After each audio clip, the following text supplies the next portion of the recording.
Aku pura-pura tidak tahu saat suami sedang mengurus surat cerai demi nikahi gundiknya.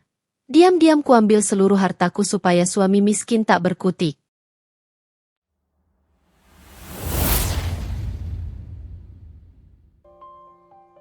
Pagi di rumah kecil berwarna krem itu selalu menghadirkan suasana hangat. Cahaya matahari yang menembus tirai tipis membuat ruang tamu terlihat lembut seperti pagi yang pelan-pelan bangun. Flora sudah berada di dapur sejak subuh. Suaranya yang lembut ketika memindahkan panci ke atas kompor terdengar bersahut-sahutan dengan deru kecil kipas angin yang berputar perlahan. Aroma tumis bawang yang baru saja menyentuh permukaan wajan memenuhi ruangan, menghadirkan kehangatan yang membuat rumah itu terasa hidup bahkan sebelum penghuni lainnya bangun. Flora bukan tipe yang suka menunda pekerjaan. Sejak menikah, ia terbiasa bangun lebih cepat dibanding Martin. Ia menikmati momen ketika rumah masih sunyi. Membuat sarapan sambil memikirkan rencana hari itu memberinya rasa aman, seolah ia memiliki kendali penuh atas waktu yang berjalan. Tidak banyak orang tahu bahwa di balik penampilannya yang sederhana, Flora adalah seorang pebisnis tas online yang sukses. Ia bekerja diam-diam, mengembangkan toko daring tanpa pernah menyombongkan angka penjualan, bahkan kepada suaminya sendiri. Ia selalu memilih pakaian yang biasa-biasa saja, meskipun lemari di kamar kerjanya menyimpan koleksi baju yang ia dapatkan dari brand kerjasamanya. Semua itu tetap ia simpan dengan rapi tanpa pernah terpikir memperlihatkannya. Baginya, kerendahan hati bukan tuntutan, tapi memang karakter yang ia bangun sejak kecil. Ketika sarapan hampir selesai, ia mengambil piring, menyusunnya di meja makan dengan tingkat kerapian yang sama seperti hari-hari sebelumnya. Ia tidak pernah merasa lelah mengulang rutinitas itu. Justru rutinitas adalah penyangga hidupnya. Tempat ia merapikan pikiran dan perasaannya sebelum menghadapi dunia luar. Tak lama kemudian, suara langkah berat terdengar dari kamar. Martin baru bangun. Lelaki itu berjalan perlahan ke arah kamar mandi sambil mengucek mata, belum sepenuhnya sadar. Rambutnya yang sedikit berantakan menunjukkan bahwa tidurnya cukup lelap. Martin bekerja di sebuah perusahaan kecil di Jakarta sebagai karyawan swasta. Tidak besar, tidak bergengsi, tapi cukup untuk memberinya rasa bangga. "Pagi, Mas," sapa Flora sambil tersenyum lembut. Martin hanya mengangguk kecil, lalu duduk di kursi makan. Ia jarang membalas sapaan dengan ucapan panjang. Setiap pagi selalu sama, Martin akan menunggu tanpa banyak bicara sementara Flora meletakkan makanan di meja. Bagi Flora, sikap itu bukan masalah. Ia sudah terbiasa. "Ini sarapannya. Cepat dimakan sebelum dingin," ucap Flora sembari meletakkan piring berisi nasi, sayur sop, dan telur dadar favorit Martin. Martin makan tanpa komentar, tapi ia tidak pernah mengeluh soal masakan Flora. Meskipun ia bukan tipe yang suka memuji, Flora tahu bahwa Martin menghargai makanannya. Beberapa kali ia melihat Martin mencerna makanan dengan pelan, seolah ingin menikmatinya lebih lama. Itu cukup bagi Flora. Sementara Martin makan, Flora duduk berseberangan dan mengaduk teh hangat. Ia memandangi suaminya dengan tenang, memperhatikan apakah Martin terlihat lelah atau sedang banyak pikiran. Flora selalu memiliki intuisi kuat dalam membaca suasana hati seseorang, terutama orang yang tinggal serumah dengannya. "Mas, ada rapat lagi hari ini?" tanya Flora, mencoba mengawali percakapan. Martin mengangguk. "Iya, ada laporan bulanan. Harus selesai minggu ini." Flora tersenyum kecil. "Semoga lancar." Martin tidak merespons lebih jauh. Ia menyelesaikan makanannya, menghabiskan teh, lalu berdiri untuk menyiapkan diri kerja. Rutinitas itu berjalan halus, seperti sudah terprogram sejak awal pernikahan mereka. Flora membersihkan meja makan sambil memerhatikan Martin yang berdiri di dekat lemari sepatu. Ia seperti melihat sosok suaminya dalam gerakan lambat, rapi, pelan, sedikit canggung, tapi selalu berusaha tampak percaya diri. Ada sesuatu yang selalu membuat Flora merasa ingin menjaga lelaki ini, meski dalam hidup mereka yang tampak damai, baik Martin maupun Flora menyimpan sesuatu yang tidak pernah benar-benar mereka ucapkan. Setelah Martin berpamitan, rumah itu kembali sunyi.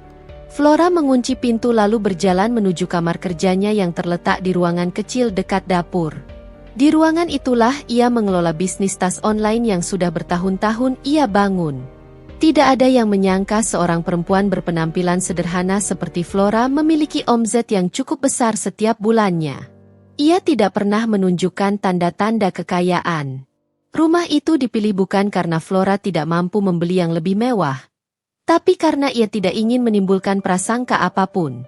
Di meja kerjanya terdapat 3 ponsel untuk mengelola pesanan dari berbagai platform.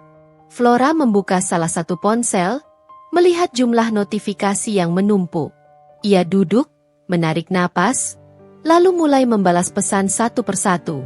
Ia menyusun daftar pengiriman, memeriksa stok tas, dan memastikan semuanya terkontrol rapi. Begitu memasuki dunia bisnisnya, Flora terasa berubah menjadi pribadi yang jauh lebih tegas. Ia tidak pernah setengah hati. Jam demi jam berlalu tanpa terasa. Sinar matahari makin masuk ke ruangan, membuat meja kerjanya tampak lebih terang. Sesekali Flora berhenti untuk mengaduk kopi atau sekadar meluruskan punggung. Pukul 11 siang ia keluar untuk mengecek paket yang sudah dijemput kurir. Setelah memastikan semua berjalan lancar, ia kembali duduk dan mengecek laporan pemasukan dari 2 toko online yang ia kelola. Angkanya stabil, berlipat dari bulan ke bulan. Meski begitu, Flora tidak pernah menyebut angka itu kepada Martin. Bagi Flora, tidak perlu membanggakan hal yang bisa menimbulkan masalah. Ia tahu Martin adalah lelaki baik, tapi juga mudah tersulut rasa iri pada pencapaian orang lain.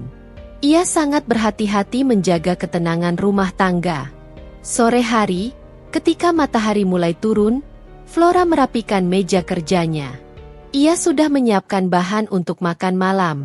Martin biasanya pulang antara jam 6 atau 7. Hari itu ia memilih membuat sup ayam dan sambal favorit suaminya.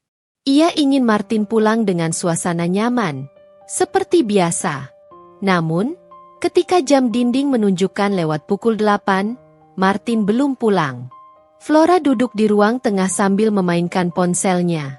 Ia melihat jam beberapa kali, tapi tetap tidak menghubungi suaminya. Ia tidak suka terlihat mengontrol. Meski dalam hati ia bertanya-tanya. Pukul 9 lewat, akhirnya suara motor terdengar berhenti di depan rumah.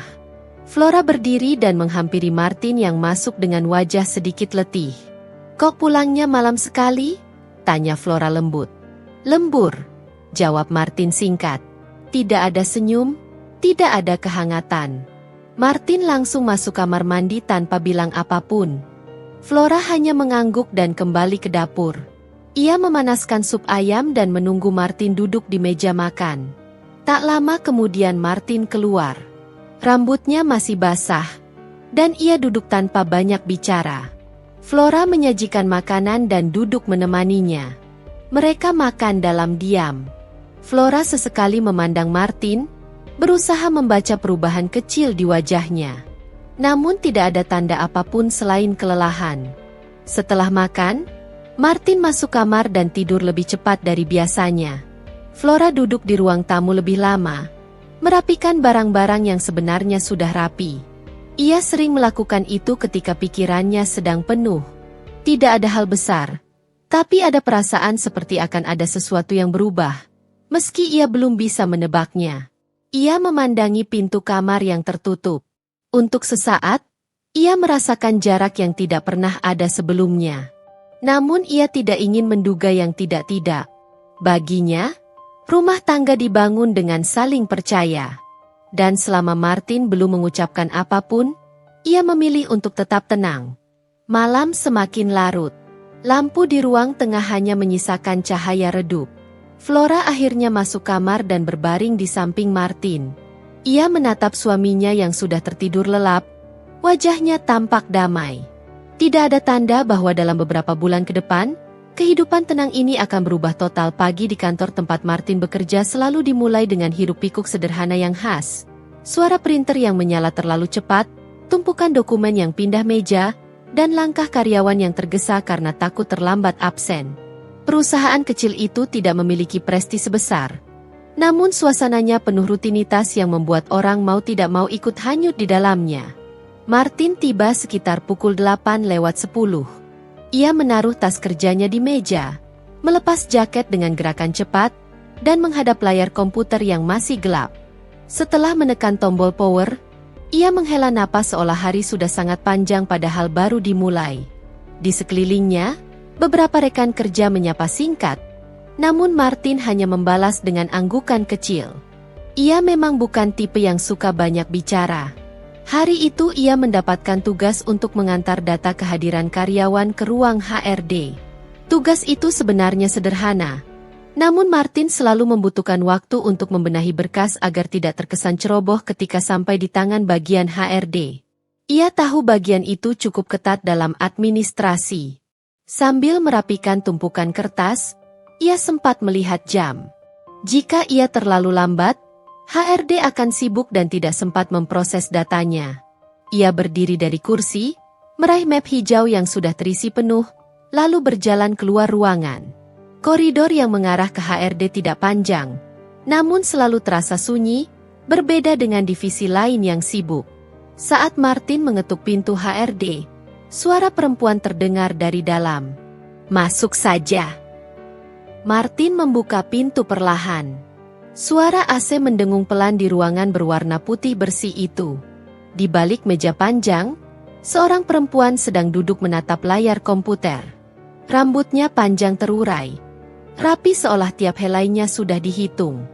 Nama di papan kecil di mejanya tertulis jelas, Cantika. Perempuan itu mengalihkan pandangan ketika Martin melangkah masuk. Bibirnya terangkat membentuk senyum kecil. Senyum yang secara tidak sengaja memberikan kesan lebih hangat dibandingkan sekadar sopan santun kantor. "Data kehadiran bulan ini, ya?" tanya Cantika sambil melirik map hijau di tangan Martin. Martin mengangguk. "Iya, ini datanya. Sudah saya cek ulang." Cantika berdiri dan mengambil map itu dengan tangan yang terawat rapi. Gerakannya lembut, matanya tidak lepas dari wajah Martin. Ia membaca nama di ID card yang tergantung di saku Martin. "Oh, Mas Martin. Saya pernah dengar soal Mas dari anak finance," ucap Cantika sambil tersenyum tipis. Martin sedikit kaget. "Dengar apa, ya?"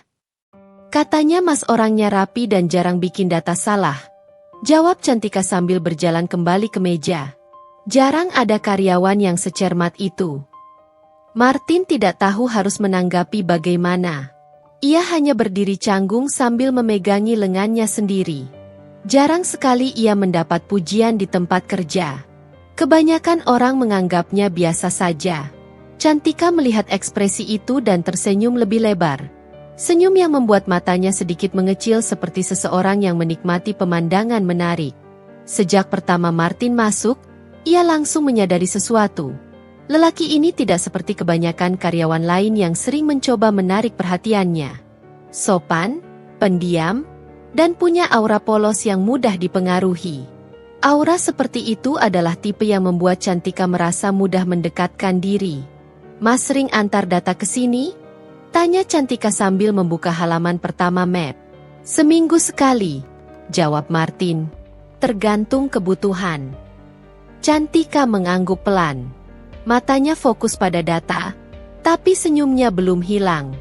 Ada sesuatu dalam Martin yang membuatnya mau melanjutkan percakapan, meski ia biasanya tidak peduli dengan siapapun yang datang. Martin bersiap hendak pamit, tetapi Cantika menahan tanpa menyentuh. "Tunggu sebentar," ujarnya lembut. "Ini ada data yang perlu saya cek cepat. Mas bisa duduk dulu?" Martin ragu, namun ia mengikuti. Ia duduk di kursi tamu dekat meja Cantika. Ruangan HRD itu tidak besar, tetapi tertata rapi dan wangi. Aroma parfum floral yang lembut memenuhi ruangan, memberikan suasana yang berbeda dibandingkan bagian kerja lainnya. Martin tidak terbiasa berada di ruangan yang wangi dan tenang seperti itu. Cantika mengetik beberapa data sambil sesekali melihat Martin dari sudut mata. Ia seperti sedang menilai sesuatu. "Mas kerja sudah berapa lama di sini?" tanya Cantika tiba-tiba. 5 tahun, jawab Martin. Lama juga, ya? Cantika bersandar sedikit di kursinya, memperlihatkan ekspresi tertarik. Berarti Mas pasti banyak tahu soal perusahaan ini. Lumayan, balas Martin pendek. Cantika tersenyum lagi. Mas pemalu, ya? Martin terdiam. Ia tidak tahu apakah harus mengiyakan atau menyangkal. Ia hanya menggerakkan bahu pelan sebagai tanda ia tidak keberatan dengan pernyataan itu. Dari sana, Cantika memahami satu hal, Martin bukan tipe lelaki yang agresif. Ia mengandalkan siapapun yang mendekatinya untuk memulai interaksi. Dan bagi Cantika, itu justru menarik. Ia menyelesaikan cek data dengan cepat, padahal ia belum benar-benar membutuhkannya hari itu. Ketika semua selesai, ia menutup map dan memberikan kembali senyum yang membuat Martin sedikit salah tingkah. Datanya aman. Mas boleh kembali ke ruangan. Makasih ya sudah rapi begini. Martin menerima kembali map kosong dan mengangguk. Iya, sama-sama. Sebelum Martin keluar, Cantika bertanya lagi, Mas, nanti jam makan siang biasanya makan di mana? Martin terkejut dengan pertanyaan itu. Biasanya di kantin. Oh, Cantika mengangguk sambil pura-pura memeriksa kalender. Kalau nanti Mas ke kantin, jangan sungkan ya kalau lihat saya. Kita bisa duduk bareng kalau kebetulan waktunya pas. Nada suaranya terdengar santai, tapi tatapannya jelas menyimpan maksud lain. Martin tidak menjawab langsung. Ia hanya tersenyum tipis dan pamit. Begitu pintu HRD tertutup, Cantika bersandar ke kursinya sambil tersenyum puas. Ia tidak butuh banyak waktu untuk menilai seseorang, dan Martin adalah tipe yang bisa ia dekati kapanpun ia mau. Saat makan siang tiba, Martin duduk bersama dua rekan kerjanya di pojok kantin. Mereka sedang membahas soal laporan bulanan ketika Cantika masuk. Perempuan itu langsung mencuri perhatian beberapa karyawan laki-laki. Seperti biasa, namun ia berjalan lurus menuju meja Martin. Mas Martin, panggil Cantika dengan suara yang cukup terdengar meski tidak terlalu keras. Martin langsung menoleh. Boleh gabung? Tanya Cantika sambil memperlihatkan senyum ramah. Dua rekan Martin langsung saling melirik, merasa ada hal yang tidak biasa. Cantika jarang, bahkan hampir tidak pernah, duduk bersama karyawan laki-laki di kantin. Biasanya ia makan bersama teman-teman HRD saja. Martin sempat ragu, namun ia mengangguk. Cantika duduk tanpa menunggu dipersilakan. Ketika duduk, ia menaruh ponsel di meja dan menatap Martin dengan sorot mata yang tidak sekadar ramah. Percakapan di meja itu awalnya canggung. Dua rekan Martin tingkahnya berubah kikuk, mencoba mereka-reka alasan Cantika bisa duduk di sana. Martin sendiri hanya fokus makan, berusaha biasa saja. Namun Cantika mulai mencairkan suasana. Mas Martin, tadi datanya rapi banget. Jarang saya lihat karyawan lain sedetail itu, ujarnya sambil tersenyum penuh makna. Salah satu rekan Martin menyikut bahunya pelan, seolah menyiratkan sesuatu. Martin hanya tersenyum datar. Cantika memperhatikan semua reaksi itu, lalu kembali fokus pada Martin. Pandangannya jelas menyimpan ketertarikan yang perlahan tumbuh. Ia tampak sangat menikmati kenyataan bahwa Martin bukan tipe yang langsung tergoda. Baginya, membawa seseorang seperti Martin mendekat justru lebih menantang. Setelah makan siang selesai, Cantika pamit terlebih dahulu. Sebelum pergi, ia menoleh ke Martin sekali lagi. Kapan-kapan kalau Mas lagi ada kerjaan ke HRD, jangan sungkan ya. Saya lagi sering sendirian di ruangan. Ucapan itu sengaja dibuat samar, namun cukup untuk menciptakan tanda tanya di kepala siapapun yang mendengar. Ketika Cantika sudah jauh, rekan Martin langsung menoleh padanya. Mas, itu HRD sengaja banget lo tadi, ujar salah satu rekan dengan nada menggoda. Martin hanya menghela napas dan fokus kembali pada sisa makanannya. Ia tidak mau menganggap apapun. Baginya, Cantika hanya bersikap ramah. Interaksi pertama Martin dan Cantika yang hanya berupa obrolan ringan saat mengantar data ternyata menjadi awal dari sebuah kebiasaan kecil yang tumbuh tanpa disadari. Hari-hari berikutnya, Cantika semakin sering keluar dari ruangannya ketika melihat Martin lewat di koridor. Kadang hanya sekadar menyapa, kadang menggoda dengan kalimat singkat yang membuat Martin bingung harus merespons bagaimana. Martin sendiri tidak pernah menganggap perhatian itu sebagai sesuatu yang lebih. Ia bukan tipe yang terlalu memperhatikan kode-kode halus.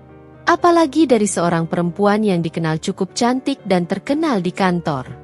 Baginya, Cantika hanya ramah seperti karyawan pada umumnya. Ia tidak menyadari bagaimana tatapan Cantika berbeda ketika melihatnya. Bagaimana Cantika selalu memberikan perhatian lebih dibandingkan pada siapapun. Suatu pagi, ketika Martin sedang berjalan membawa dokumen ke bagian finance, Cantika melihatnya dari balik pintu ruangannya yang sedikit terbuka. Ia langsung keluar sambil membawa secangkir kopi. "Mas Martin," panggilnya sambil sedikit berlari kecil. Martin berhenti dan menoleh. "Iya." Cantika menyodorkan gelas kopi dengan wajah penuh antusias. "Saya tadi buat kopi kebanyakan. Ini buat Mas. Daripada kebuang." Martin sempat bingung menerima perhatian itu. "Wah, terima kasih. Tapi ini kopi khusus, ya? Harum banget." Cantika tersenyum. "Biasa saja. Kok, cuma kopi hitam yang saya tambah sedikit gula. Saya tahu Mas orangnya suka minuman yang tidak terlalu manis." Martin terdiam sejenak. "Kok tahu?" "Soal selera minuman saja saya bisa membaca," jawab Cantika sambil terkekeh pelan. Martin tidak memikirkan kalimat itu terlalu jauh. Ia menerima kopi itu dengan sopan, kemudian melanjutkan langkah sambil berterima kasih.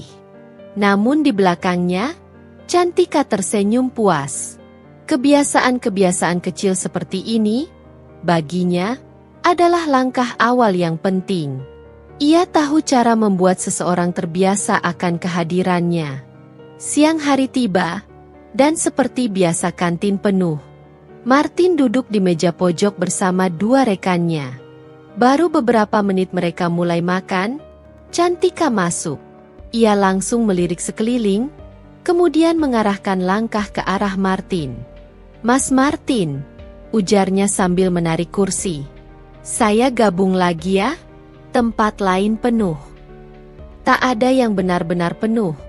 Namun Martin hanya mengangguk. Dua rekannya saling memberikan kode mata, tetapi mereka tetap menjaga sikap. Cantika memulai percakapan dengan santai. "Mas, tadi kopi yang saya kasih habis, ya?" "Habis," jawab Martin sambil mengaduk sendok di piring. "Enak." "Kalau habis, berarti nanti saya buat lagi," balas Cantika dengan nada menggoda. Rekan Martin langsung tertawa kecil. Mereka merasa lucu melihat Martin yang biasanya tegas dan serius terlihat canggung seperti murid baru yang diperhatikan kakak kelas. Martin hanya tersenyum, tidak mengerti bagaimana harus menolak candaan itu. Percakapan berlanjut ke hal-hal sepele, cuaca panas, laporan kantor, kebiasaan makan di kantin, sampai hal-hal kecil tentang pekerjaan. Cantika mulai lebih sering menyelipkan candaan yang membuat suasana tidak kaku. Mas Martin ini kalau senyum jarang-jarang, tapi kalau senyum itu bikin orang betah lihat, ucapnya sambil menyuap makanannya. Komentar itu membuat Martin langsung salah tingkah. Rekan-rekannya kembali memberikan tatapan mengejek. "Ah, Mbak Cantika bisa saja." Martin mencoba menolak pujian itu, namun wajahnya tidak bisa bohong. Cantika tampak menikmati reaksi itu. Baginya, melihat seseorang yang biasanya tenang menjadi gugup adalah hal yang menyenangkan.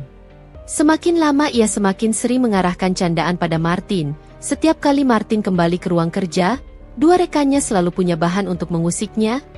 "Mas, hati-hati ya nanti ada yang nungguin di lorong," ujar salah satu dengan nada bercanda. Martin hanya menggeleng sambil tersenyum. Namun tanpa disadari Martin, rutinitas itu mulai menjadi bayangan di benaknya. Ia mulai terbiasa mendengar sapaan Cantika di pagi hari, aroma kopi buatan HRD yang kini terasa akrab, dan tatapan yang selalu muncul ketika ia lewat. Kebiasaan itu semakin tumbuh ketika suatu sore, menjelang jam pulang, Martin membawa tumpukan dokumen untuk diserahkan kembali ke HRD. Ketika mengetuk pintu, ia mendapati Cantika sendirian. Tidak ada staf lain yang biasanya menemani. "Sudah mau pulang, Mas?" tanya Cantika sambil berdiri mendekati meja tamu. "Iya, ini dokumen untuk bagian HRD," jawab Martin. Cantika mengambilnya, kemudian duduk di sofa kecil dekat pintu. "Mas, duduk bentar. Saya lagi agak mumet dengan laporan ini. Tadi kayaknya ada nilai yang salah." Martin ragu, namun ia duduk. Cantika memperlihatkan layar laptop. "Ini, menurut Mas angka ini aneh tidak?" Martin menekuni layar. Ia memang cukup teliti. Setelah memeriksa beberapa menit, ia menjelaskan kemungkinan kesalahan input. Cantika mendengarkan dengan wajah serius. Namun setelah Martin selesai, ia tersenyum lebar. "Nah, itu dia," ujarnya. "Kalau Mas tidak jelasin, saya masih bingung." "Makasih, ya." Martin tersenyum kecil. "Sama-sama." Cantika menatapnya beberapa detik, seolah ada sesuatu yang ingin ia sampaikan. Namun ia hanya berkata ringan, "Mas, saya senang kalau Mas datang ke ruang HRD. Rasanya ruangan ini jauh lebih enak kalau ada Mas." Ucapan itu membuat Martin terdiam.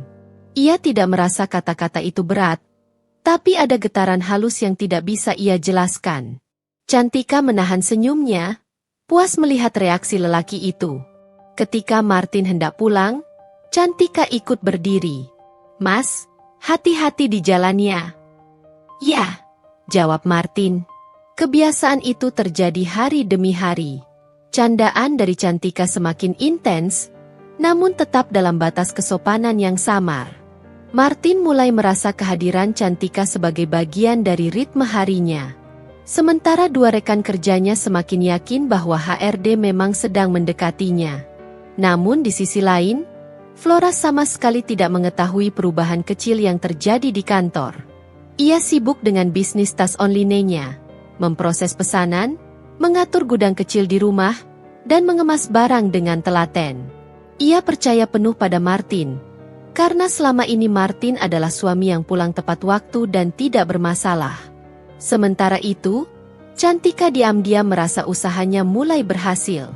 Ia tahu Martin bukan tipe lelaki yang cepat merespons, tapi lelaki seperti itulah yang paling mudah digerakkan jika digunakan pendekatan yang tepat. Beberapa hari kemudian, kebiasaan itu sampai pada titik baru. Saat makan siang, Cantika kembali duduk bersama Martin. Kali ini ia membawa makanan yang berbeda. "Mas Martin, saya bawa makanan lebih. Mau cobain?" tanya Cantika sambil membuka kotak makanan. Martin terkejut. "Wah, Mbak masak sendiri?" "Iya dong," Cantika menjawab sambil tertawa pelan. "Tapi tenang, saya tidak racun kok." Rekan Martin kembali tertawa. Namun di antara semua itu, ada satu hal yang berubah. Candaan Cantika tidak lagi terdengar sebagai keisengan semata. Ada nada halus yang berubah menjadi perhatian yang lebih personal, lebih intens, dan lebih mengarah pada kedekatan emosional. Martin masih belum menyadarinya sepenuhnya. Ia hanya merasa diperlakukan baik. Ia tidak pernah membayangkan bahwa perhatian itu sebenarnya bukan sekadar candaan, melainkan ketertarikan yang tumbuh menjadi kebiasaan dan perlahan mulai merayap masuk ke kehidupannya. Hari itu hujan turun perlahan, menyisakan aroma tanah basah yang biasanya memberi ketenangan bagi Flora. Namun entah mengapa, pagi itu ia merasa ada sesuatu yang tidak sama.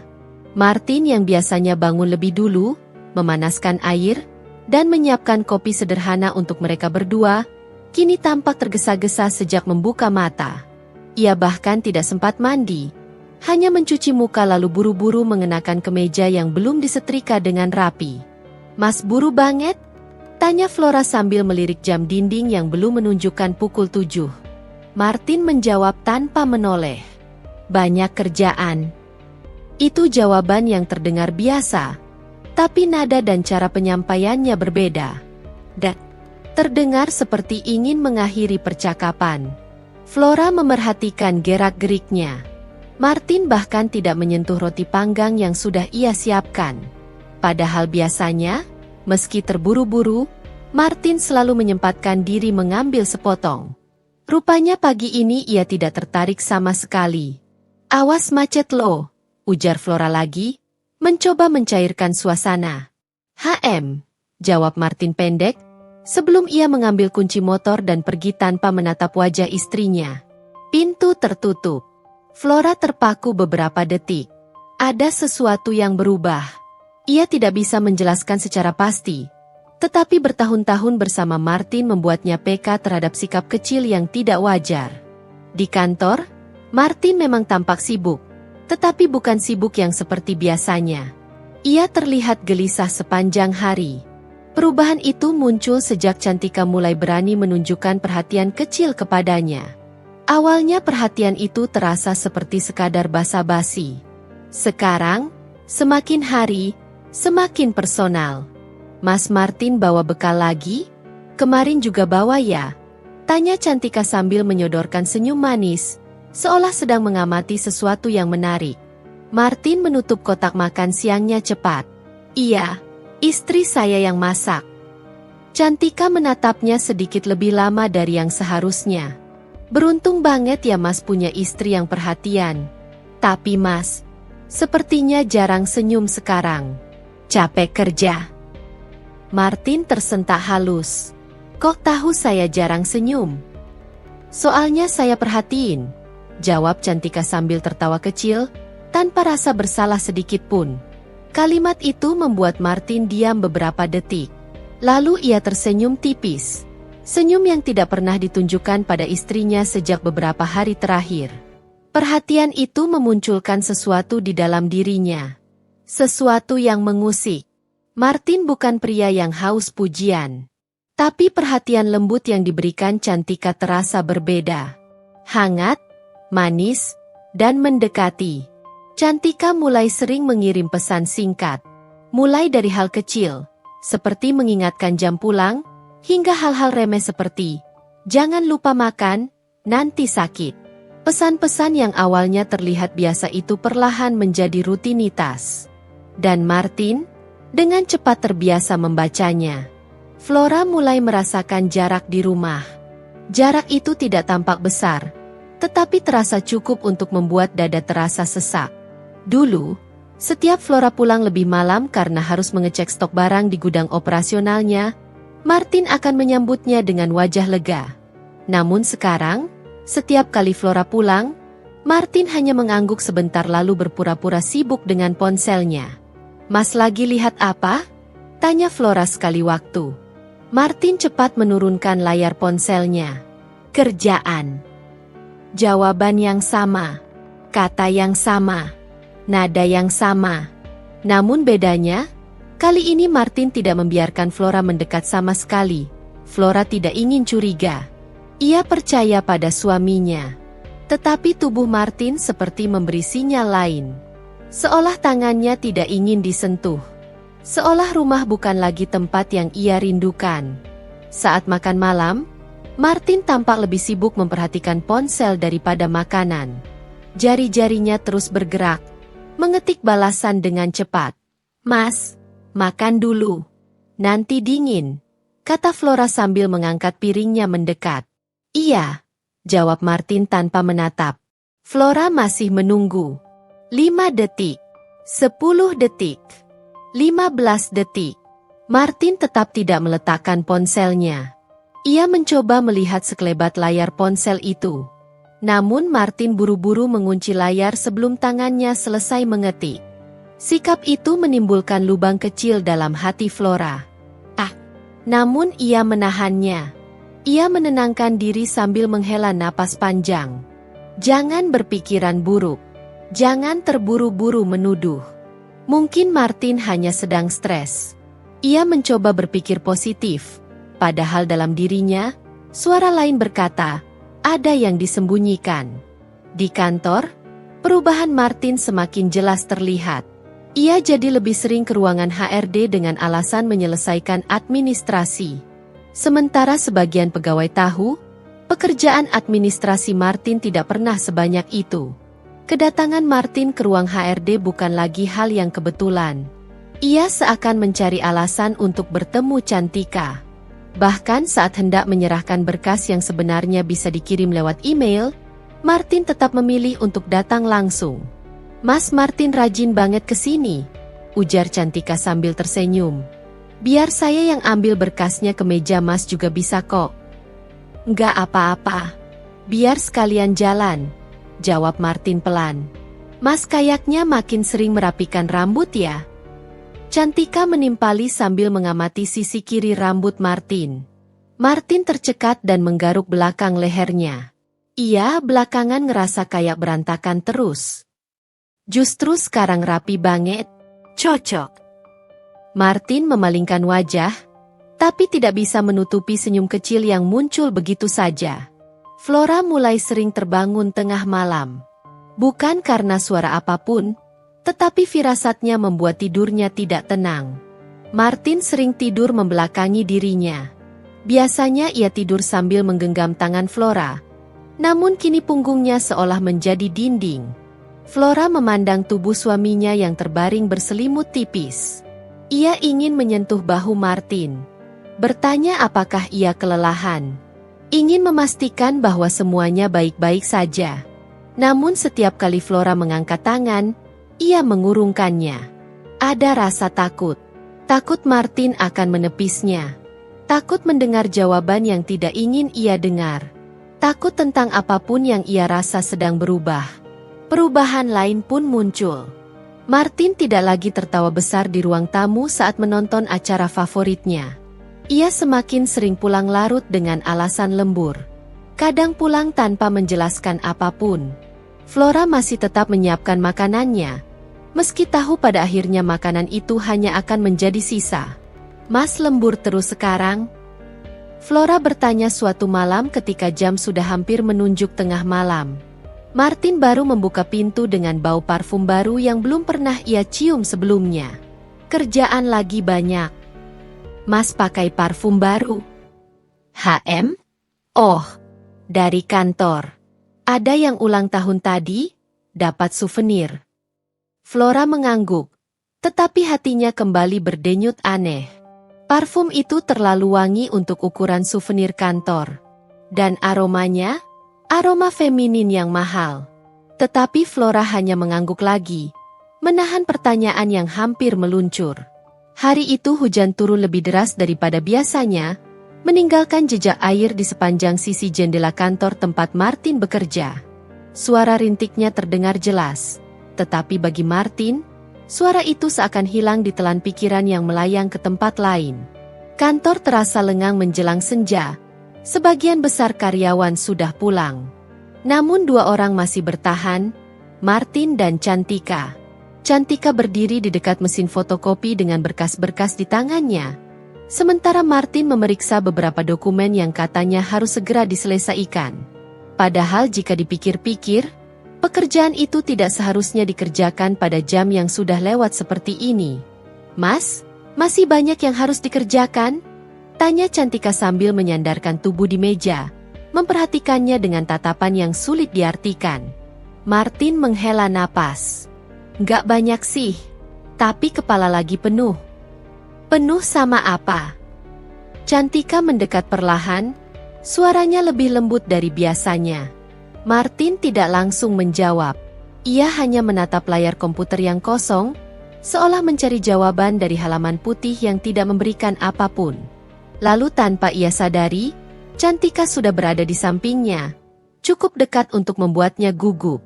Mas lagi ada masalah sama istri ya? Tanya Cantika pelan. Martin mengangkat wajah. Kok kamu nanya begitu? Soalnya Mas sering kelihatan murung, jawab Cantika. Saya kan perhatiin Mas. Mungkin Mas nggak sadar. Dari cara Cantika menyampaikannya, terlihat jelas bahwa ia ingin Martin merasa diperhatikan. Dan Martin membiarkan dirinya merasakannya. Beberapa detik hening lewat. Lalu Martin mengaku, belakangan ini rumah kurang nyaman. Flora sibuk banget. Kadang saya butuh teman cerita. Tapi dia, ya sibuk aja terus. Cantika menatapnya dalam. Mas capek sendiri ya? Martin mengangguk perlahan. Cantika meraih berkas yang ada di meja Martin. Sini, saya bantu kerjain yang ini. Biar Mas nggak terlalu berat. Martin mencoba menolak.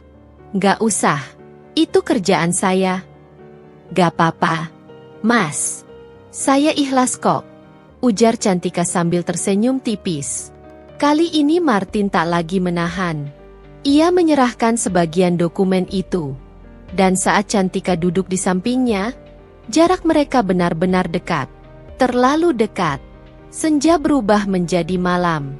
Lampu-lampu kantor sudah dimatikan. Hanya menyisakan cahaya dari satu ruangan yang masih menyala. Ruangan HRD tempat Cantika biasa bekerja. Sini Mas, saya bikinin teh biar anget, ujar Cantika. Martin mengucapkan terima kasih pelan. Ia meminum teh itu sambil menatap jendela yang basah oleh hujan.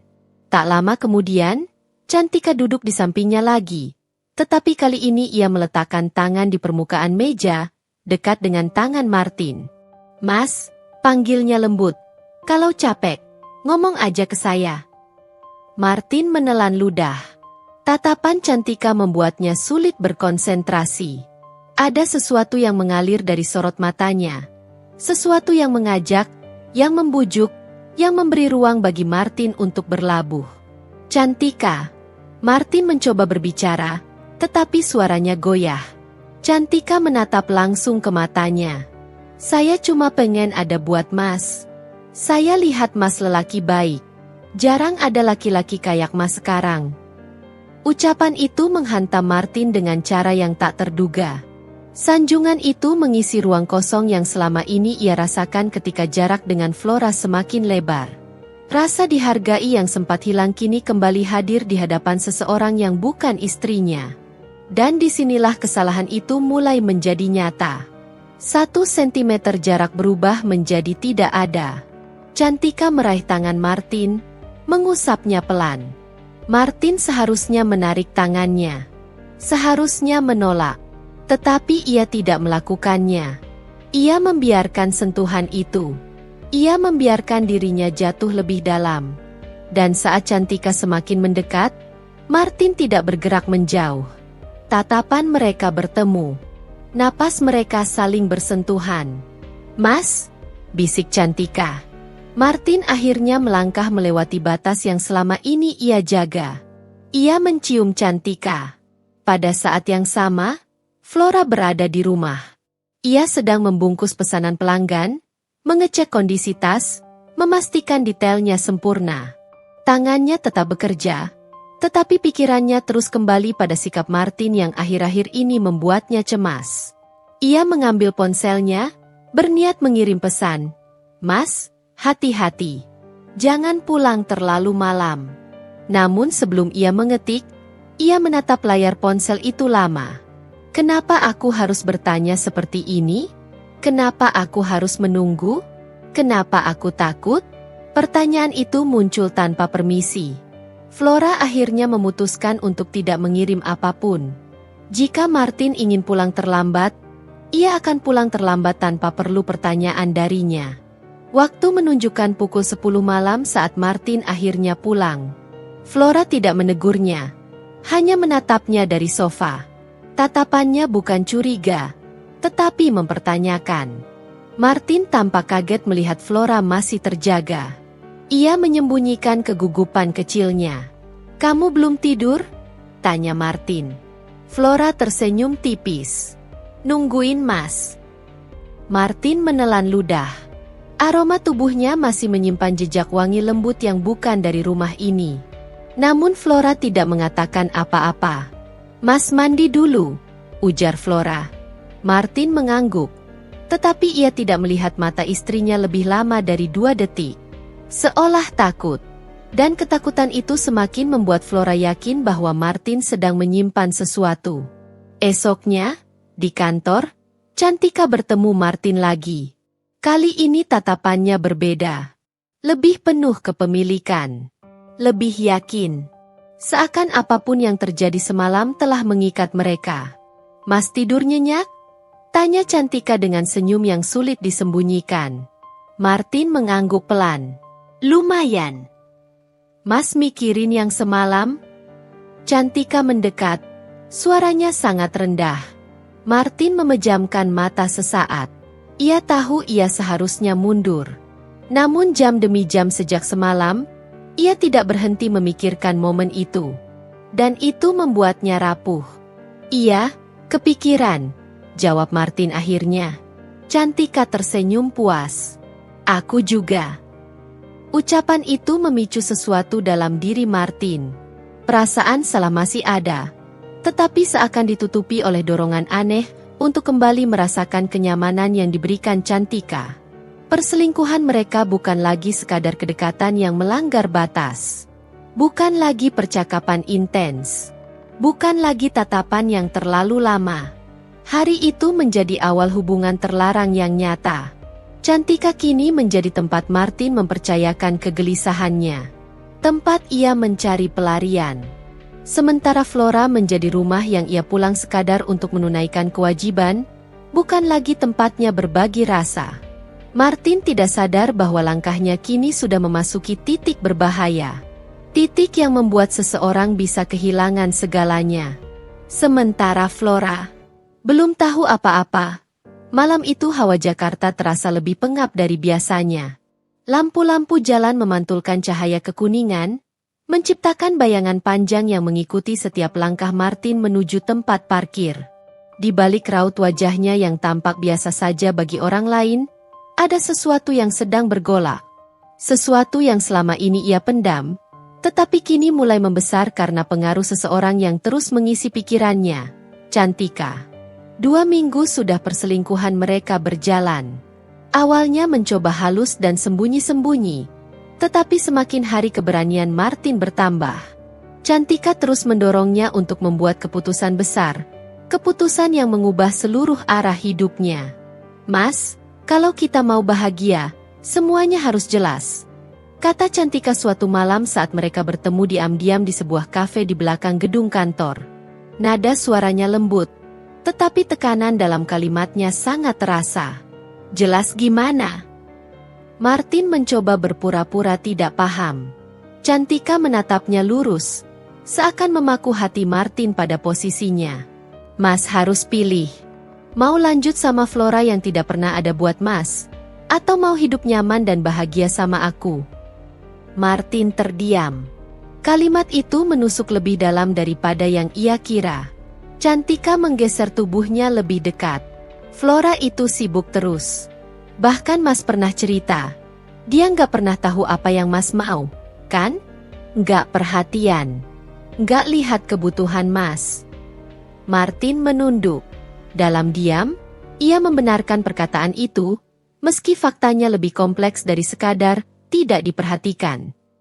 Flora memang sibuk, tetapi ia juga selalu ada saat Martin membutuhkan. Hanya saja, Martin saat ini sedang tidak ingin melihat sisi itu. "Mas pantas dapat yang lebih baik," tambah Cantika dengan suara lirih. "Dan aku mau jadi itu." Kalimat terakhir itu menyalakan kembali api keinginan Martin. Rasa dihargai yang ia rasakan dari Cantika membuatnya seolah menemukan kembali dirinya. Namun semua itu bukanlah pembenaran untuk apa yang ia lakukan, hanya pelarian yang semakin lama semakin ia yakini sebagai kebutuhan. Di dalam kafe kecil yang nyaris kosong itu, Martin akhirnya mengucap sebuah kalimat yang menjadi titik awal rencana kotor yang akan ia jalankan. "Oke, aku urus semuanya." Cantika tersenyum puas. Bukan senyum manis, melainkan senyum kemenangan seseorang yang berhasil menaklukkan sasaran. Paginya, Martin berangkat ke kantor lebih awal. Namun bukan kantor yang ia tuju pertama kali, melainkan sebuah bangunan bertuliskan kantor hukumi konsultasi. Dia berdiri di depan pintu kaca itu selama beberapa detik. Tangan kirinya gemetar halus. Ia masih punya kesempatan untuk membalikkan keadaan. Ia bisa mundur. Ia bisa pulang dan memeluk istrinya yang selalu menunggunya. Namun pikiran tentang Cantika, rayuannya, tatapan manisnya, dan janjinya tentang hidup baru, membuat langkah Martin maju tak terhindarkan. Ia membuka pintu. Suara bel kecil di atasnya berbunyi. "Selamat pagi, ada yang bisa dibantu?" tanya seorang petugas administrasi dengan ramah. Martin menelan ludah. "Saya mau konsultasi soal perceraian." Kalimat itu keluar lebih cepat daripada yang ia kira. Dan ketika petugas itu mengangguk dan mempersilahkannya duduk, Martin merasa dadanya sesak, tapi sesak yang tidak membuatnya berhenti. 15 menit kemudian, seorang pengacara paruh-baya memanggilnya masuk ke ruangan konsultasi. Martin duduk, berusaha menyembunyikan kegugupannya. "Bapak ingin mengurus perceraian?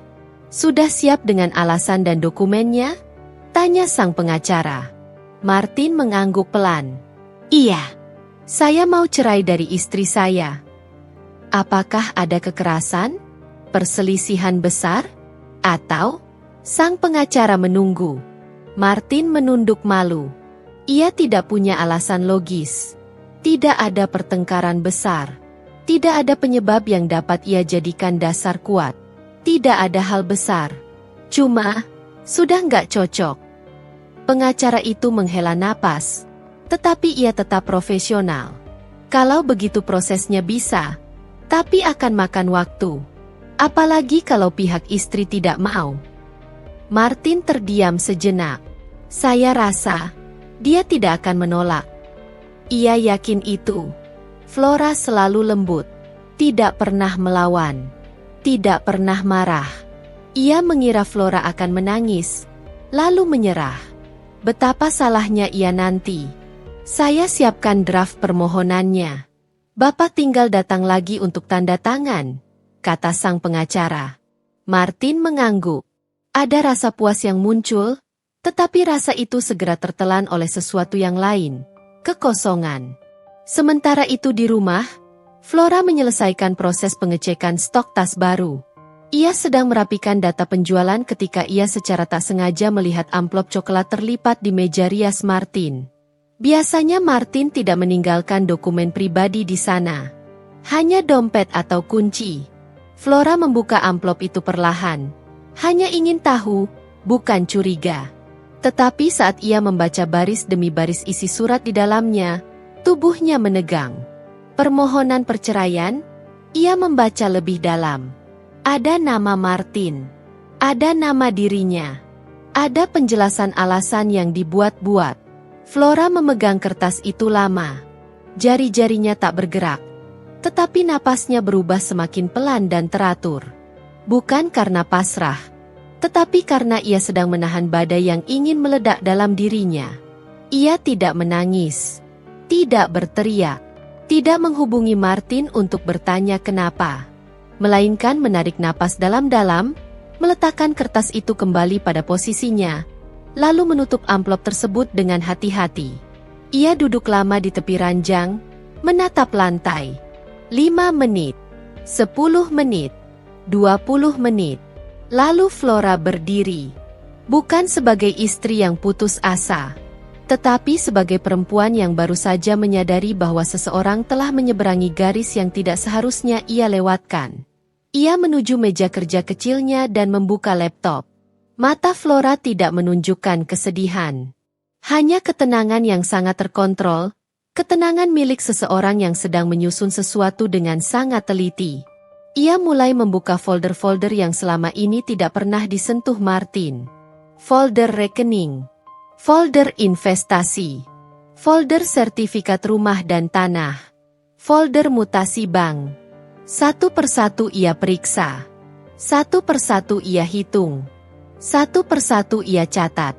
Tanpa tergesa-gesa, tanpa kepanikan, tanpa suara. Karena ia tahu Martin telah memilih langkah yang mengkhianatinya. Dan ia tidak akan membiarkan dirinya menjadi korban dalam diam.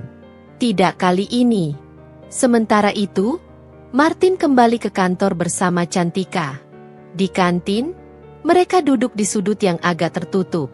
"Kamu udah urus?" tanya Cantika dengan nada penuh harap. Martin menatap sekeliling, memastikan tidak ada yang memperhatikan. "Sudah. Dalam proses." Cantika tersenyum lebar. "Mas memang lelaki pemberani." Martin merasa dadanya membusung bangga.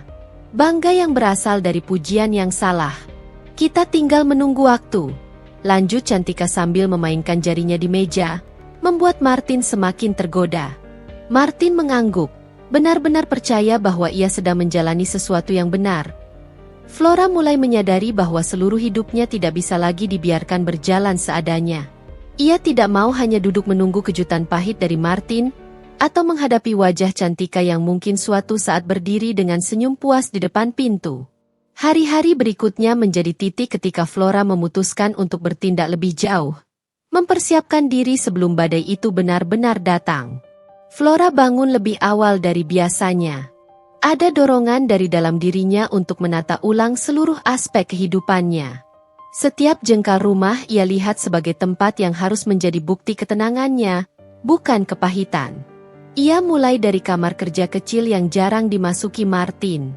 Di ruangan itu, beberapa laptop dan printer terletak rapi, masih menyimpan jejak kesibukan bisnis online yang selama ini ia jalankan dalam diam.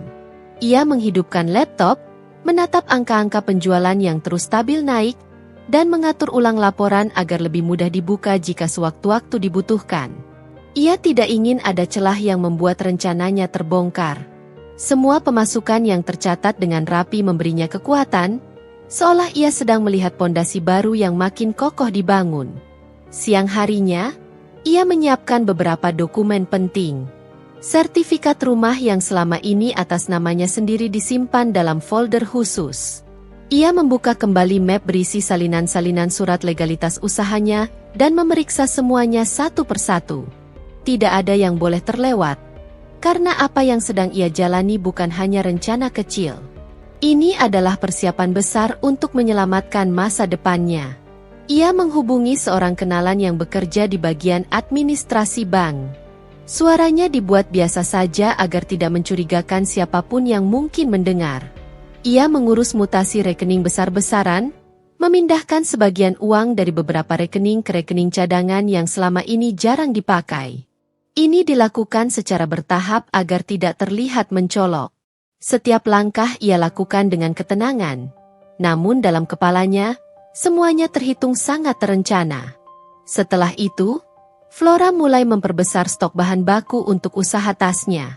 Ia menghubungi penjahit langganan yang berada di luar kota dan meminta tambahan tenaga jika nanti usaha online-nya berkembang lebih cepat dari sekarang. Ia tahu bahwa dirinya harus mempersiapkan mode bertahan, bukan hanya untuk keluar dari pernikahan, tetapi juga untuk memastikan hidup setelah semuanya selesai. Tidak ada lagi ketergantungan pada Martin, tidak ada lagi menunggu uang belanja yang diberikannya dengan ogah-ogahan. Malamnya, Flora memasak seperti biasa. Saat ia meletakkan piring di meja makan, Martin pulang dengan wajah lelah dan tubuh yang tampak letih. Ia tidak menyapa panjang, hanya melemparkan sebuah kalimat pendek sebelum duduk. Flora memperhatikan Martin tanpa memperlihatkan apapun. Setiap gerakan Martin, mulai dari menarik kursi hingga menghela napas, tampak penuh tekanan yang tidak mampu disembunyikannya. Flora tahu bahwa tekanan itu bukan berasal dari pekerjaan kantor semata. Ada sesuatu yang ia sembunyikan, sesuatu yang Flora sudah tahu tanpa perlu bertanya. Namun ia tetap diam. Martin makan dalam keheningan. Tidak ada percakapan berarti. Ia hanya sesekali melirik ponselnya, mengetik sesuatu dengan wajah yang disembunyikan dari Flora. Sesekali muncul rona gugup ketika ia menyembunyikan layar dari arah meja makan. Flora tetap bersikap biasa, seolah tidak menyadari apapun. Di balik tatapan tenangnya, pikirannya justru semakin matang dalam menyiapkan langkah berikutnya. Ia kini tahu bahwa Martin sedang mempersiapkan kehidupannya dengan Cantika, Dan itu berarti waktu Flora semakin sedikit untuk memperkuat persiapannya. Setelah makan malam selesai, Flora membereskan meja dan mencuci piring satu persatu. Kegiatan itu terasa menenangkan baginya, seperti jeda singkat sebelum ia kembali menyusun rencana lain. Ketika Martin keluar dari kamar mandi dan duduk di ruang tamu, Flora mendekatinya tanpa ragu. Ia bertanya apakah Martin ingin teh hangat atau ingin dibukakan pintu kamar. Pertanyaan sederhana itu disampaikan dengan nada yang sama seperti hari-hari sebelumnya. Martin hanya mengangguk, seperti tidak menyadari apapun dari perubahan kecil pada diri Flora. Flora kemudian masuk ke kamar, mengambil binder kecil berisi rincian aset yang ia miliki sejak sebelum menikah. Ia menyelipkannya ke dalam saku tas yang jarang dipakai. Tas itu akan menjadi tempat penyimpanan khusus untuk semua dokumen besar yang akan ia bawa saat waktunya tiba. Ia ingin semua itu berada dalam jangkauan, terutama jika Martin atau Cantika tiba-tiba membuat sesuatu yang tidak terduga. Beberapa hari berikutnya, Flora mulai mengurangi intensitas penjualan tas secara publik dan hanya melayani pesanan lama. Ia melakukan itu agar tidak ada aktivitas mencolok yang bisa membuat Martin bertanya-tanya.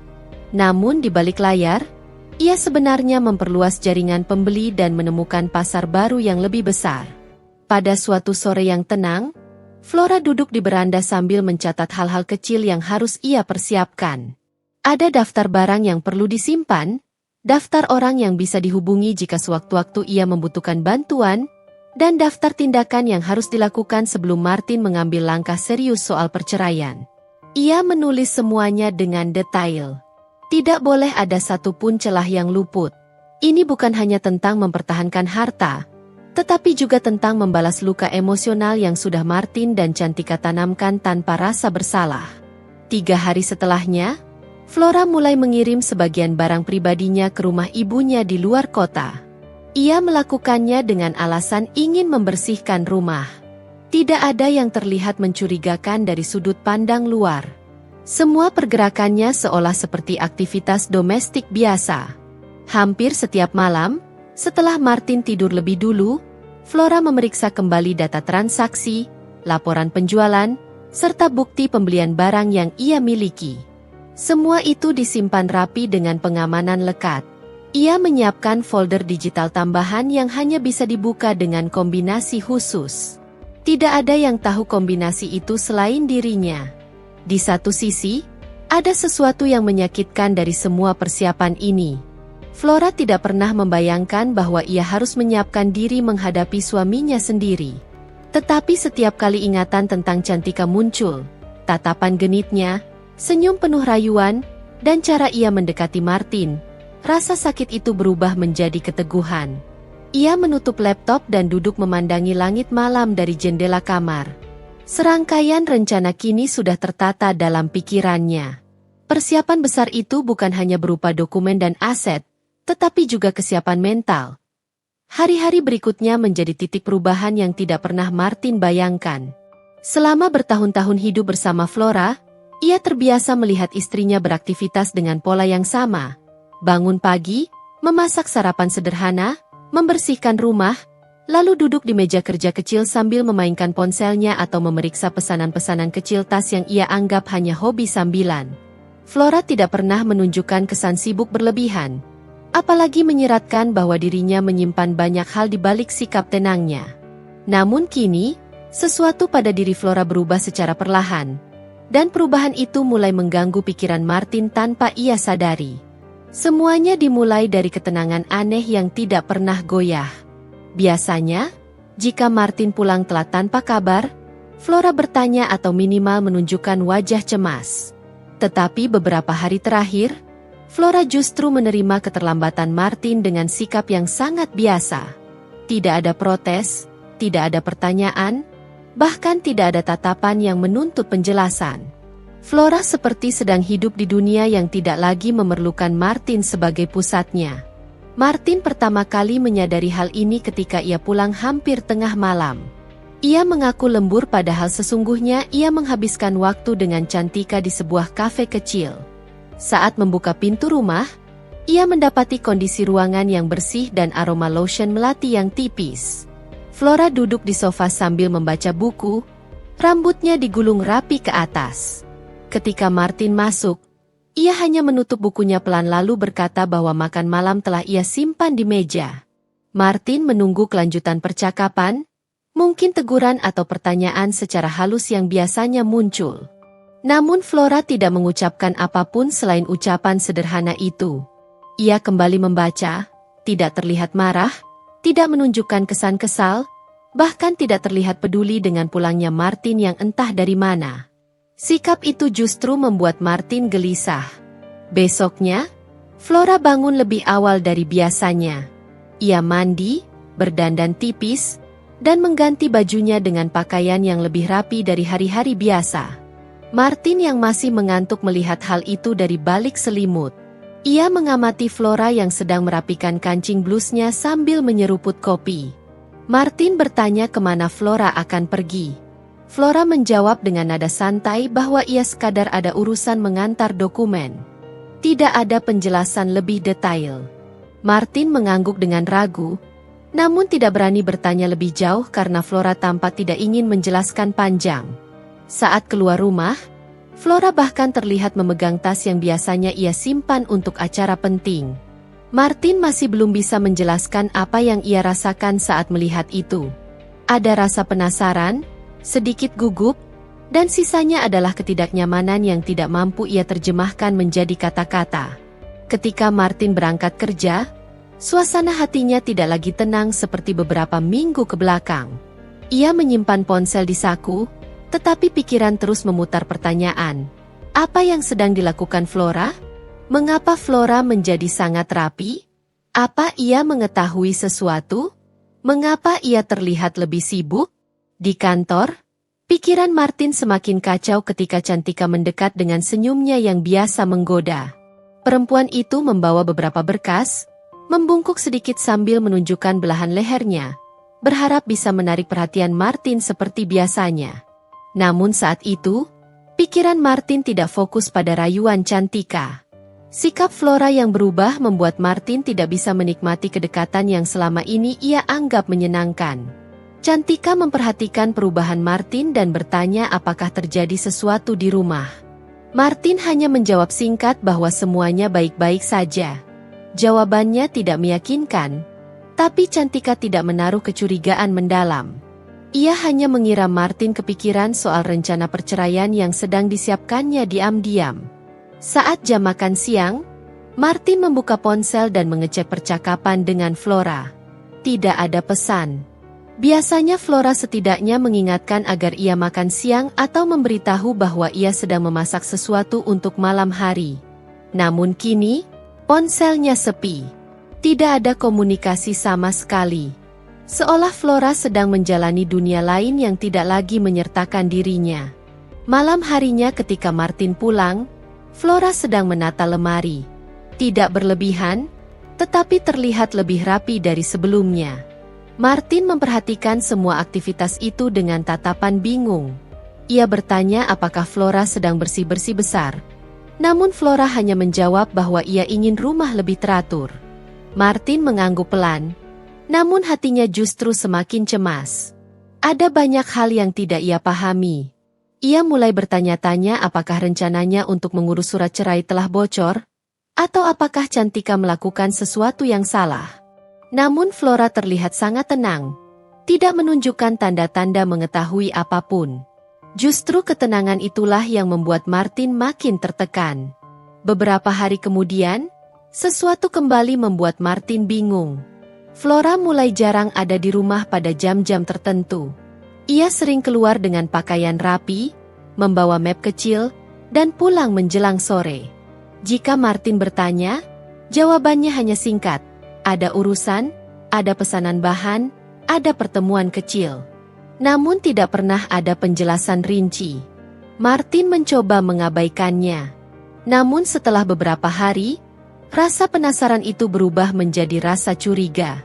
Ia mulai memperhatikan apakah Flora sedang mencari pekerjaan baru, atau mungkin sedang bertemu seseorang.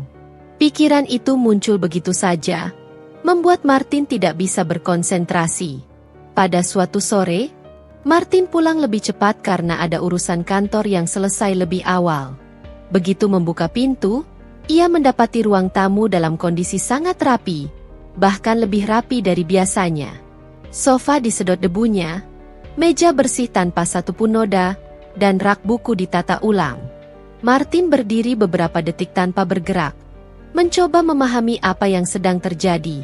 Tidak lama kemudian, Flora keluar dari kamar dengan pakaian santai namun wajahnya terlihat segar, seolah baru selesai mandi setelah pulang dari luar. Ia terkejut sebentar melihat Martin pulang lebih awal, lalu tersenyum kecil sebelum bertanya kenapa Martin tidak kabari dulu. Martin menjawab bahwa ia sedang tidak enak badan dan memutuskan untuk pulang cepat. Flora mengangguk, lalu menawarkan untuk membuatkan minuman hangat. Martin menyetujui, dan keduanya duduk bersama di ruang makan dengan keheningan tipis yang terasa aneh. Flora meminum tehnya sambil membuka buku catatan kecil, mencatat sesuatu tanpa penjelasan. Martin memperhatikan, merasa semakin terasing di dalam rumahnya sendiri. Di saat yang sama, ia tidak bisa menahan rasa gelisah yang terus tumbuh. Flora bangun lebih awal daripada biasanya. Tidak ada alasan khusus yang ia katakan pada dirinya sendiri. Namun hatinya terasa lebih mantap dibanding hari-hari sebelumnya. Semua persiapan yang ia lakukan selama berminggu-minggu seperti mulai menemukan bentuknya. Ia tidak lagi merasa takut menghadapi hari esok. Justru ia merasa semakin kuat, semakin siap, dan semakin berani untuk menghadapi apapun yang mungkin terjadi. Pagi itu, matahari belum naik sepenuhnya. Suasana rumah sangat tenang, hanya terdengar suara kipas angin yang berputar pelan.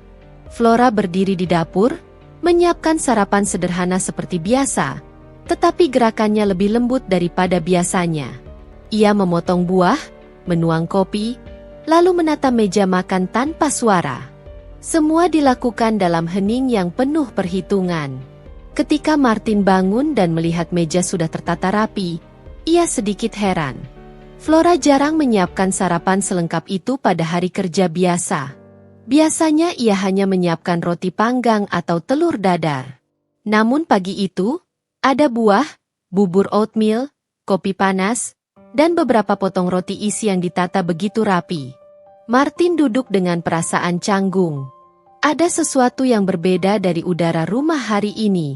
Flora menanyakan apakah Martin punya jadwal rapat hari ini. Martin menjawab bahwa ia hanya ada 2 rapat kecil. Flora mengangguk sambil tersenyum kecil, lalu mengangkat cangkir kopinya. "Semoga harimu lancar," katanya. Martin merespons dengan anggukan, tetapi pikirannya tidak tenang.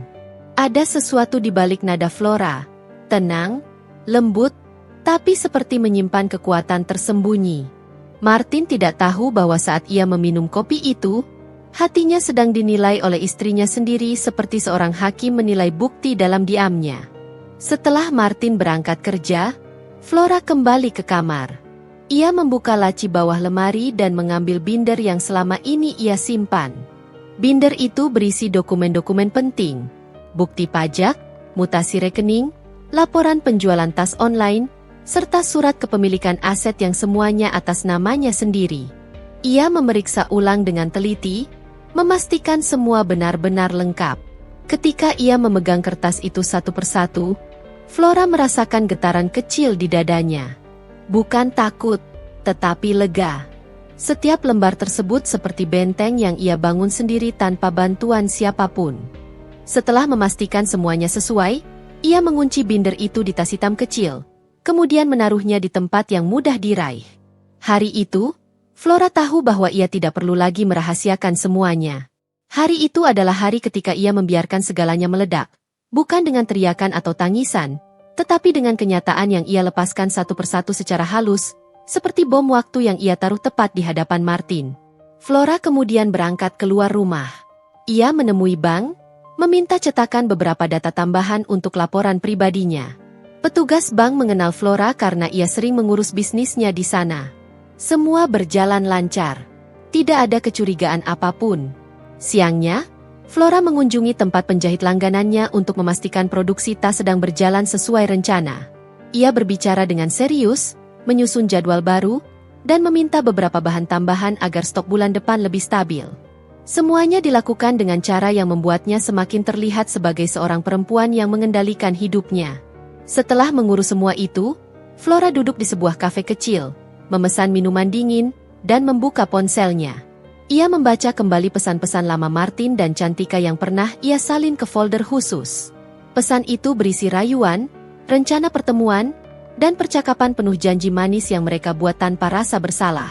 Flora membaca semuanya dengan tatapan datar. Ia tidak lagi merasakan sakit hati. Yang tersisa hanya kejernihan. Ia sudah melewati fase terluka. Kini ia berada di fase mengambil alih. Saat sore menjelang dan matahari mulai turun, Flora pulang ke rumah. Ia menata beberapa benda di rak dan memeriksa kamar lagi. Hari itu, ia memastikan bahwa semua dokumen penting telah dipindahkan ke tempat yang aman. Tidak ada lagi harta, tabungan, atau barang berharga yang bisa disentuh Martin jika sewaktu-waktu ada kekacauan. Malam tiba, dan suara pintu terbuka menandai kedatangan Martin. Ia terlihat letih, namun aroma parfum lain di kerah bajunya tidak luput dari perhatian Flora. Aroma itu bukan miliknya, dan bukan pertama kali Flora mencium aroma tersebut pada pakaian Martin. Flora tidak bertanya, tidak menegur. Ia hanya memandang sebentar lalu beralih ke dapur. Martin menaruh tas kerja di sofa, menghela nafas panjang, lalu duduk sambil memijat pelipis. Flora menyajikan teh hangat di depan Martin tanpa berkata apapun. Martin mengucapkan terima kasih, meski suaranya terdengar ragu. Suasana rumah terasa berbeda. Lebih tegang, lebih sunyi, dan lebih tertutup meski tidak ada perdebatan. Martin akhirnya memberanikan diri bertanya apakah Flora sedang ada masalah. Flora tersenyum dan mengatakan bahwa semuanya baik-baik saja. Namun senyum itu adalah senyum yang tidak ia kenal. Itu bukan senyum lembut Flora yang biasanya. Senyum itu singkat, terukur, tapi ada kekuatan dingin di sana. Martin merasa ada sesuatu yang berubah dalam dirinya sendiri. Untuk pertama kalinya, ia merasa tidak nyaman berada di rumah. Ia merasa seperti sedang duduk di ruangan yang tidak lagi ia kuasai. Ia merasa seperti tidak tahu siapa Flora sebenarnya. Ketika Martin masuk kamar mandi, Flora duduk di sofa dan membuka ponselnya. Ia mengirimkan sebuah pesan kepada Martin. Kita perlu bicara. Nanti saja. Aku menunggu waktu yang tepat. Pesan itu singkat, namun menjadi percikan pertama ledakan yang telah Flora siapkan. Martin yang membaca itu dari kamar mandi langsung merasa gelisah. Seolah ada batu besar yang jatuh ke dalam perutnya. Ia mencoba mengabaikan, namun hatinya tidak mampu. Flora masuk kamar lebih dulu, duduk di tepi ranjang, memandangi jendela yang memantulkan cahaya lampu jalan. Ia tidak berkata apapun ketika Martin datang dan berbaring di sampingnya. Namun malam itu, Martin sulit tidur. Flora tetap tenang, sangat tenang. Dan itu justru membuat Martin takut. Pagi itu, suasana rumah terasa berbeda. Bukan sekadar tenang atau sepi, tapi seperti menyimpan tekanan yang menggantung di udara. Martin bangun dengan kepala berat, matanya sayu setelah semalam hanya tidur setengah dari biasanya. Ada rasa gelisah yang terus menekan dadanya. Pesan singkat dari Flora malam sebelumnya masih tertinggal di pikirannya, membuatnya sulit bernapas dengan normal. Saat ia berjalan ke ruang makan, Flora sudah duduk dengan penampilan rapi namun sederhana. Di hadapannya ada secangkir teh yang asapnya masih mengepul. Flora mengangkat wajah ketika Martin datang, dan tatapan itu seperti menembus langsung ke dalam dadanya. Duduk, ucap Flora pelan. Martin menurut. Tubuhnya terasa menegang tanpa sebab. Flora tidak langsung bicara. Ia hanya menatap Martin seperti seseorang yang sedang mengukur seberapa besar kesalahan seseorang sebelum memutuskan kalimat hukuman. Setelah beberapa detik keheningan, Flora meletakkan sebuah map coklat di atas meja. Gerakan itu sederhana, tetapi bunyi lembutnya cukup membuat Martin tersentak kecil. Aku ingin kamu melihat ini, kata Flora. Martin menelan ludah dan membuka map itu pelan-pelan. Di dalamnya ada beberapa lembar dokumen, salinan pesan-pesan Martin dengan Cantika, foto-foto ketika mereka keluar diam-diam dari sebuah kafe, hingga tangkapan layar percakapan Cantika yang membicarakan rencana Martin untuk mengurus surat cerai. Martin mematung. Wajahnya memucat seketika. Flora tidak mengalihkan pandangan meski melihat ekspresi suaminya runtuh. Aku sudah tahu semuanya, Martin, ujar Flora pelan, tetapi suaranya stabil, tidak bergetar, tidak meledak. Aku tahu kamu selingkuh. Aku tahu kamu berniat menceraikanku diam-diam. Dan aku tahu untuk siapa kamu melakukannya. Martin memejamkan mata. Tidak ada lagi alasan yang bisa ia keluarkan. Semua bukti ada di depan mata. Flora melanjutkan, aku membiarkan semua berjalan karena aku ingin melihat sejauh apa kau berani mengkhianati pernikahan ini. Martin membuka mulut, tetapi kata-kata tidak keluar. Flora, aku bisa jelaskan. Kamu tidak perlu menjelaskan apapun. Potong Flora tanpa intonasi keras.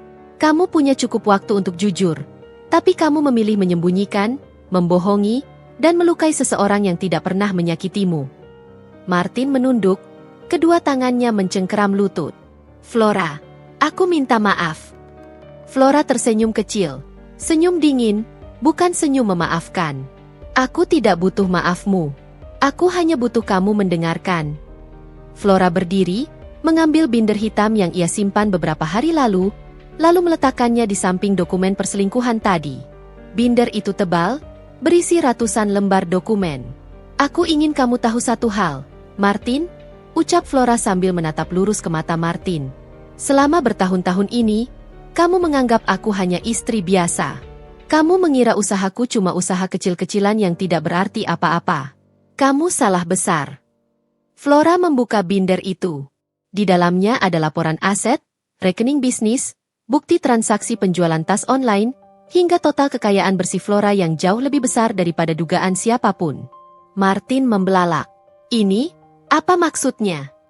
Flora menahan napas sejenak sebelum menjawab. Aku adalah pemilik bisnis tas online yang penjualannya sudah menembus pasar luar negeri. Selama 4 tahun ini aku bekerja keras membangun semuanya. Aku tidak memamerkan. Aku tidak bercerita, karena aku tidak perlu.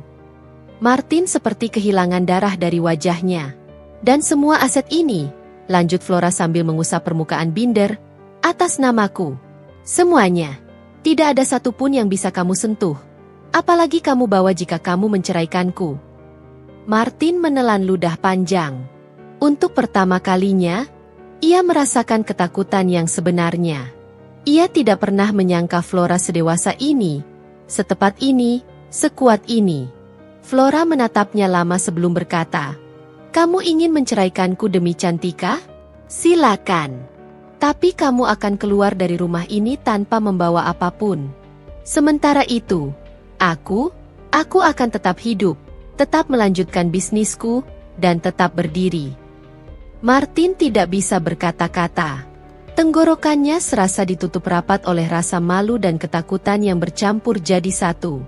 Flora menambahkan dengan suara pelan namun tegas, jika kamu ingin bercerai, aku punya semua bukti untuk membuatmu tidak mendapat apapun. Termasuk bukti perselingkuhanmu yang sangat lengkap. Martin memegang kepala. Ia tahu itu benar. Flora punya semua bukti. Jika mereka berpisah, tidak ada yang bisa Martin pertahankan, bahkan harga dirinya sekalipun. Flora berdiri, mengambil dompet dan tas kecilnya. Aku sudah mempersiapkan semuanya dengan tenang, ucap Flora. Dan hari ini, aku ingin kamu tahu bahwa kamu tidak pernah benar-benar menang dalam permainan yang kamu buat.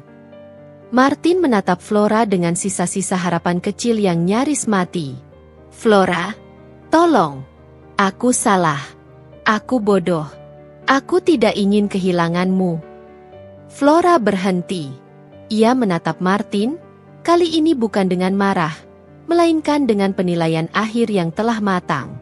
Aku tidak akan membalasmu dengan kekerasan atau dengan cara kasar, katanya lembut.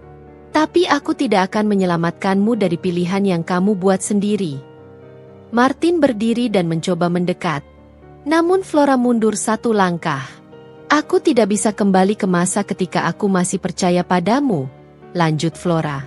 Dan kamu harus hidup dengan kenyataan bahwa kamu menghancurkan sesuatu yang tidak akan kamu temukan lagi pada siapapun. Martin terdiam. Flora mengambil binder dan membawa semuanya keluar dari kamar. Ia berjalan melewati Martin tanpa menoleh. Suara langkahnya pelan namun pasti. Hari itu menjadi hari ketika semua rahasia terbuka. Hari ketika Martin menyadari bahwa ia sudah kehilangan Flora jauh sebelum ia sempat meminta maaf. Dan hari ketika Flora akhirnya membiarkan semuanya meledak. Bukan untuk menghancurkan rumah tangganya, tapi untuk mengakhiri semua penderitaan dengan cara yang paling elegan dan bermartabat. Flora melanjutkan hidup. Martin harus menerima akibatnya. Cantika tidak pernah mendapatkan Martin seperti yang ia rencanakan. Karena Martin sudah jatuh ke titik paling rendah tanpa sempat memegang apapun. Flora tetap berdiri sebagai perempuan yang kuat, mandiri, dan sepenuhnya memahami harga dirinya. Dan itu adalah akhir yang memuaskan bagi siapapun yang pernah merasakan luka. Karena Flora menunjukkan bahwa kediaman bukan berarti kelemahan, melainkan cara paling elegan untuk menang. Pagi itu terasa jauh lebih tenang bagi Flora dibandingkan hari-hari sebelumnya. Bukan karena masalah rumah tangganya selesai, tetapi karena ia tahu segalanya sudah berada di jalur yang seharusnya. Ia berdiri di depan cermin kamar, memakai kemeja putih sederhana dan celana panjang rapi. Tidak berlebihan, tidak mencolok. Baginya, hari ini bukan tentang pamer keberhasilan, melainkan menutup bab yang seharusnya ditutup sejak lama. Teleponnya bergetar. Sebuah pesan dari pengacaranya masuk. Semua sudah aman. Martin tidak bisa klaim apapun. Anda bisa datang hari ini untuk finalisasi. Flora mengangguk kecil. Tidak ada perasaan gugup. Hanya lega. Ia turun ke dapur dan membuat segelas teh. Menghirupnya perlahan, menikmati aroma mint yang menenangkan. Sementara itu, di rumah kontrakan baru Martin, suasana jauh berbeda. Martin bangun dengan kepala pening. Semalaman ia tidak bisa tidur setelah menyaksikan semuanya runtuh di depan mata. Tabungannya kosong, aset rumah atas nama Flora, kendaraan juga, bahkan tabungan pendidikan anak yang ia kira bisa ia pakai ternyata tidak bisa disentuh tanpa persetujuan Flora. Ia mengusap wajah, memikirkan apa yang harus ia lakukan sekarang. Teleponnya kembali berbunyi. Kali ini dari Cantika. Mas, aku nggak bisa bantu banyak. Aku pikir Mas punya tabungan besar. Suara Cantika terdengar ragu. Martin meremas rambutnya sendiri. Kamu ini gimana sih? Kamu kan janji bakal bantu. Aku cuma janji kalau semuanya sesuai rencana. Tapi sekarang beda. Aku juga butuh uang. Dan, aku nggak mau terlibat masalah hukum. Maaf, Mas. Aku pikir lebih baik kita berhenti dulu. Klik. Telepon ditutup. Martin terdiam lama. Dadanya sesak. Cantika pergi begitu saja saat ia kehilangan semua pegangan. Ia ingin marah. Tapi apalagi yang bisa ia lakukan? Segalanya sudah terlambat. Flora tiba di kantor pengacara. Pukul 11:30 siang, matahari terang menyinari parkiran, memberi kesan bahwa dunia sedang memulai sesuatu yang bersih untuknya. Pengacaranya menyambut dengan ramah. Ibu tinggal tanda tangan. Semua proses sudah disesuaikan dengan strategi yang ibu inginkan. Flora duduk. Ia membaca dokumen perlahan, memastikan tidak ada yang terlewat. Semua keputusan pembagian aset sesuai kesepakatan yang ia dan pengacaranya siapkan sejak awal. Keuntungan bisnis online-nya tetap di bawah kendalinya, rumah tetap miliknya secara sah, rekening bersama telah dialihkan menjadi rekening pribadi sesuai hukum, dan utang atau kewajiban keluarga berada di luar tanggung jawabnya. Setelah tanda tangan selesai, pengacaranya berkata, mulai hari ini, ibu resmi lepas dari tanggung jawab rumah tangga itu. Flora tersenyum tipis. Terima kasih. Ini sangat berarti. Dalam perjalanan pulang, Flora menerima pesan dari Martin. Bukan marah, bukan juga ancaman. Kata-katanya kali ini terdengar panik dan memohon.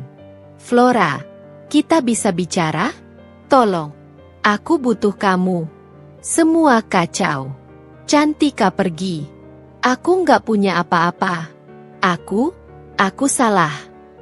Flora mematikan layar ponsel. Tidak ada gunanya membuka luka lama. Ia sudah melewati semua itu. Sesampainya di rumah, ia memutuskan membereskan sisa pakaian dan barang-barang Martin yang masih tertinggal. Tidak banyak, hanya beberapa kemeja dan dokumen lama. Ia memasukkannya ke dalam satu kardus kecil. Tidak ada emosi berlebihan. Semua dilakukan sebagai bagian dari proses menutup lembaran lama. Di luar, suara klakson terdengar. Martin datang tanpa pemberitahuan. Ia berdiri di depan pagar, wajahnya kusut dan tubuhnya terlihat tidak terurus. "Flo," suaranya lirih. Flora keluar tanpa keraguan. Ia berdiri di balik pagar, tidak membukanya. "Aku cuma mau ambil barangmu," katanya singkat. Martin menelan ludah.